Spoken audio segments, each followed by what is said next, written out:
महात्माओं, आदि पूजा, मूल पूजा, पहली पूजा, प्रधान पूजा, लिंग प्रधान्य, लिंग प्रधान पूजा છે। यदि भारत देशની અંદર કોઈ પણ નગર, કોઈ પણ ગામ, કોઈ પણ શહેર, કોઈ પણ મહાનગર, કોઈ પણ નદીનો કિનારો, કોઈ પણ સરોવરનો તટ, સાગર તટ ભગવાન મહાદેવના અગણિત લિંગ સ્વરૂપો છે। લિંગા ભાવેન ક્ષેત્ર, જ્યાં ભગવાન મહાદેવનું શિવલિંગ બિરાજે છે એ તીર્થ છે। મૂર્તિ પૂજા ગૌણ કહે છે। કોઈ પણ દેવી દેવતાઓ આપણે મૂર્તિની પૂજા કરી, એકની પૂજા છે। કોઈ પણ દેવી દેવતાઓની મૂર્તિ જ્યારે આપણે નિર્માણ કરીને તેમનું પૂજન કરીએ એ એકની પૂજા છે। શિવલિંગ એ અનેકની પૂજા છે। તેથી મૂળ પૂજા, પ્રધાન પૂજા ભગવાન મહાદેવના નિરાકાર લિંગ સ્વરૂપની પૂજા છે। આ જે કાંઈ હું કહું છું શિવ મહાપડ ગ્રંથ અંતર્ગત કહું છું। આદરથી સાંભળો, ભક્તિથી સાંભળો।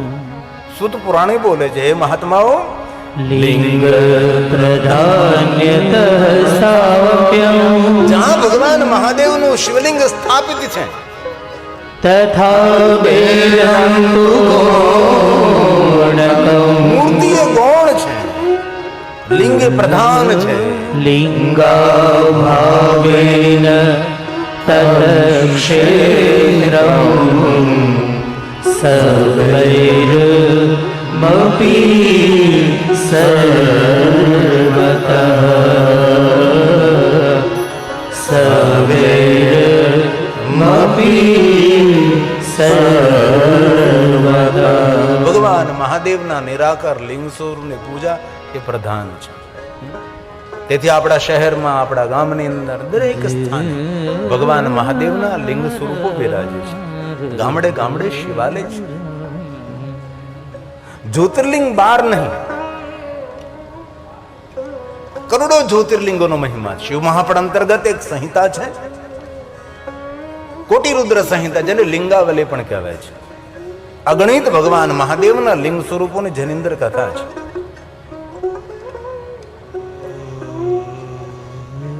તેમાં 12 જ્યોતિર્લિંગ એ પ્રધાન કયા છે। આપણે ભારત દેશની અંદર 12 જ્યોતિર્લિંગની યાત્રાનો પણ મહિમા છે। એ જ રીતે અષ્ટલિંગોનો પણ મહિમા છે। ભલે આપણને બીજું કાંઈ ના આવડે પણ કમસે કમ 12 જ્યોતિર્લિંગના નામ તો કંઠસ્થ હોવા જોઈએ। અને મહાદેવના ભક્તોને એટલું તો મુખપાઠ હોય છે। ભલે આપણે કોઈ પાઠશાળામાં ભણવા ન ગયા હોય, આપણને એટલું બધું શીખવા અવસર ન પ્રાપ્ત થયો હોય, પણ 12 જ્યોતિર્લિંગના નામ તો એટલા સરળ છે, કોઈ પણ માણસ કંઠસ્થ કરી શકે છે, મુખપાઠ કરી શકે છે। અને સાંભળ્યા કરો તો પણ કંઠસ્થ થઈ જાય છે। કોઈ પણ વસ્તુ વારંવાર વારંવાર બોલવાથી પણ મુખપાઠ થઈ જાય છે। આમાંથી ઘણા બધા ભાઈઓ બહેનોએ 12 જ્યોતિર્લિંગની યાત્રા પણ કરી હોય છે। 12 જ્યોતિર્લિંગોની યાત્રા ન કરી હોય, પણ આપણે ગુજરાતમાં રહીએ છીએ એટલે પ્રથમ જ્યોતિર્લિંગ સોમનાથ મહાદેવની તો આપણે યાત્રા કરી જોઈએ ને, જે પ્રથમ જ્યોતિર્લિંગ છે આપણું। આપણે કેટલા ભાગ્યવાન છે કે પ્રથમ જ્યોતિ ભગવાન મહાદેવ આપણા ગુજરાતને સ્વરાષ્ટ્રની ભૂમિમાં પ્રગટ થયા, અને આપણે ગુજરાતના છીએ। જન્મથી ગુજરાતી, આપણી ભાષા પણ ગુજરાતી, આપણી માતૃભાષા ગુજરાતી છે। કેટલું આપણા માટે ગૌરવ છે। ભગવાન દ્વારકાધીશ પણ યહાં જ બિરાજે છે। આજે મારે ભાર્ગવભાઈ દ્વારકાથી પણ આવ્યા છે, બેટ દ્વારકા છે, અને સુંદર દ્વારકાજીનું સુંદર દર્શનીય ચિત્ર લાવ્યા છે, તેની છબી લાવ્યા છે દ્વારકાધીશજીની, સુંદર પ્રસાદ લાવ્યા છે। તીર્થોનો અદ્ભુત અને અલૌકિક મહિમા છે। આમાંથી ઘણા ભાગ્યશાળી હશે જે સોમનાથે નહીં ગયા હોય। અરે એટલું તો કરીએ, સોમનાથ તો પહોંચી જઈએ। હમણાં કથા છે સોમનાથ મહાદેવના સાનિધ્યમાં, 10 ફેબ્રુઆરી શરૂ થાય છે। અમારે ઉમેશ નંદા જામનગરના છે, જેને ભીમાશંકર મહાદેવ જ્યોતિર્લિંગ અંદર ગયા વર્ષે કથાનો સુંદર સંકલ્પ કરીને ત્યાં ભવ્ય કથાનું આયોજન કર્યું હતું। કારણ કે ત્યાં પરમિશન મળવી મુશ્કેલ હતી ભીમાશંકરમાં, કારણ કે અહીંયા ફોરેસ્ટ ખાતું છે, ડાકીની વન છે, વન સુરક્ષિત છે, ભીમા નદી છે, ભીમા તટે ભગવાન મહાદેવ ભીમશંકર મહાદેવ બિરાજે છે। અને ઘણા પ્રયાસો કર્યા, દૂર તો સ્થાન અમને મળતું હતું કે ભાઈ મેં કીધું નહીં, મને કથા કરવી તો મંદિરની બાજુમાં જ કથા કરવી છે. ઘણા બધા પ્રયાસો આ માણસે કર્યા અને અંતે પરમિશન મળી અને એકદમ મંદિરની બાજુમાં ભીમાશંકર મહાદેવ જ્યોતિર્લિંગના સાનિધ્યમાં કથા કરવાનો. અને જ્યોતિર્લિંગોમાં ક્યારે રહેવાનો અવસર મળે તો ભૂલવું નહીં. આમ તો શિવ મહાપડ ગ્રંથમાં કહ્યું કે બાકી રહેલું જે નિવૃત્તિનું જીવન છે એ જ્યોતિર્લિંગોમાં વિતાવવું જોઈએ, પણ આપણે તો નિવૃત્ત થતા જ નથી. બોલો, કરવું હું? છેલ્લે સુધી નિવૃત્ત નથી થતો. ગંગાજળનું પાણી પીતા પીતા નિવૃત્ત નથી થતા. શિવ મહાપડ ગ્રંથનો સુંદર મજાનો આદેશ છે કે ભાઈ બાકીનું જીવન જ્યોતિર્લિંગોમાં વ્યતીત કરવું. પણ એ ન થઈ શકે તો રુદ્ર રાત્રે 11 રાત્રિ જ્યોતિર્લિંગોમાં રહેવું જોઈએ. એ પણ ન થઈ શકે તો નવરાત્રિ જ્યોતિર્લિંગોમાં રહો. સપ્તરાત્રમ પંચરાત્રમ ત્રિરાત્રમ. અરે જ્યોતિર્લિંગોમાં કોઈ એક રાત્રિ નિવાસ કરે ને તો પણ તેની અંતિમ રાત્રિ મંગલમય બની જાય છે. અને સોમનાથની ભવ્યતા, સોમનાથની દિવ્યતા અલૌકિક છે. અમે દરેક જ્યોતિર્લિંગોમાં કથા કરવા જઈએ ત્યારે તેના ટ્રસ્ટી મંડળોને, તેના સંચાલકોને, તેના પૂજારી મંડળને, તેના પુરોહિત મંડળને સૌને મળીને કહું કે તમે સોમનાથ આવો ને સોમનાથથી કંઈક શીખો. તમે કે શિવાલયની વ્યવસ્થા કોને કહેવાય, ટેમ્પલ મેનેજમેન્ટ કોને કહેવાય, એ સોમનાથથી શીખવા જેવું છે. એ સુરક્ષા, દર્શનાર્થીઓની વ્યવસ્થા, પ્રસાદનું વિતરણ અને દરેક દર્શનાર્થીઓનું સન્માન એ સોમનાથમાં છે. આપણી પાસે જે એ જોલી આવી રહી છે એ અમરધામ આશ્રમની અંદર આપણી સુંદર અહીં ગૌશાળા ચાલે છે એના માટે છે. આજે મને જે લઈ જાય લાવે બોટાદનો અમારો ભાઈ છે, જે અમારો સારથીની સેવા કરે છે, નામ તો મને યાદ નહીં રહ્યું. એમને પણ આજે મને કહ્યું કે મારે ગૌશાળામાં આજે 25,000 રૂપિયા આપવા છે. ખૂબ ખૂબ ધન્યવાદ, આદર. કારણ કે આપણે આવ્યા છીએ આ 9 દિવસ માટે મહાદેવના ગુણગાન ગાઈએ છીએ તો કાંઈક તો આપણે કરતા જઈએ ભાઈ. ફૂલ તો ન આપી શકે તો કોઈ વાંધો નહીં, પણ ફૂલની પાંખડી અને આપે છે સારા માણસો, દાતાશ્રીઓ. કારણ કે આ કંઈ ખર્ચ નાનો તો નથી જ તે. જ્યારે ભીમાશંકર ગયા હતા ત્યારે ભીમાશંકરના સાનિધ્યમાં એક સુંદર અમે ભીમાશંકર જ્યોતિર્લિંગના ધ્યાનમાં રાખીને સુંદર 2 પંક્તિનું ગાયન કર્યું હતું. ડાકીની ભીમાશંકર, ડાકીની શાકીની ભૂતોની દેવી છે જે ભીમાશંકર મહાદેવની પૂજા કરે છે, એમનું આરાધન કરે છે. અને ભીમાશંકર મહાદેવનું બીજું નામ છે મોટનાથ મહાદેવ. મોટનાથ મહાદેવ આમ તો મારે પૂછાય નહીં, દરબાર ડાયરો છે એટલે. પણ કેટલા જણા ભીમાશંકર ગયા છે ઊંચે આંગળે કરે? સહાદ્રી પર્વત પર 5% ભાઈઓ બહેનો ગયા છે. તો આપણે બધા હું આઈને પૂરું કરવું છે?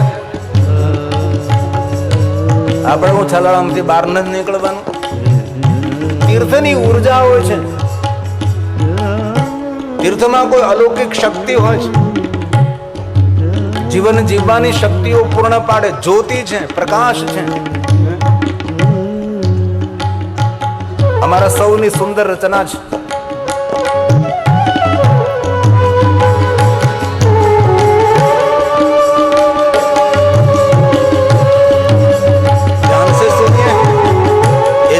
भीमाशंकर महादेव टेलीविजन में देखिए जरा.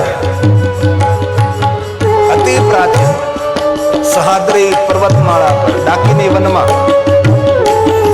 जय भीमाशंकर हरे जय जय ज्योतिर्लिंग हरे. बोलिए बोलिए.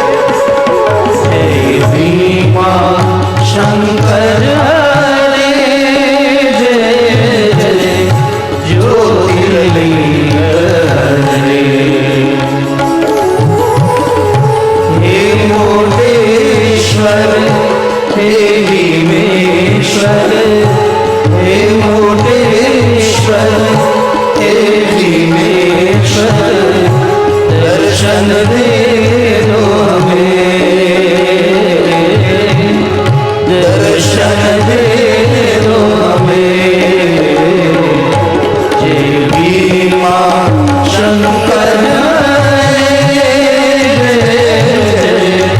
ज्योतिर्लिंग हरे. जय भीमाशंकर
वन में गिरी कंदरा में बसे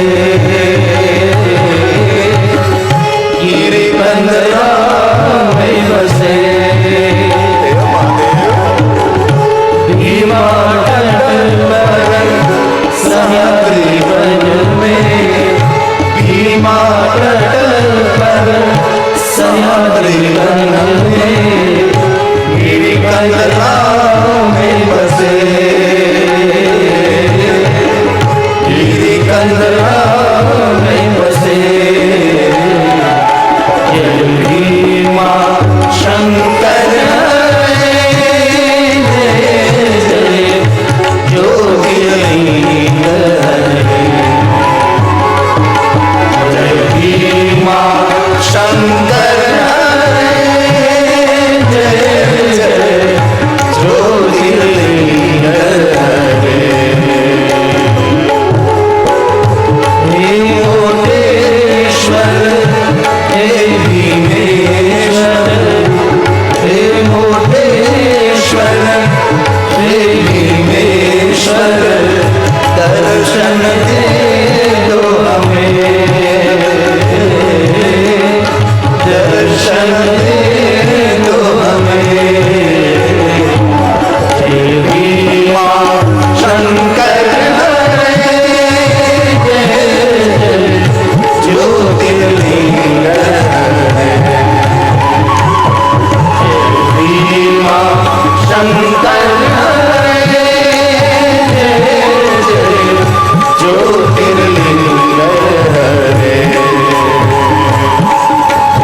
भीमा शंकर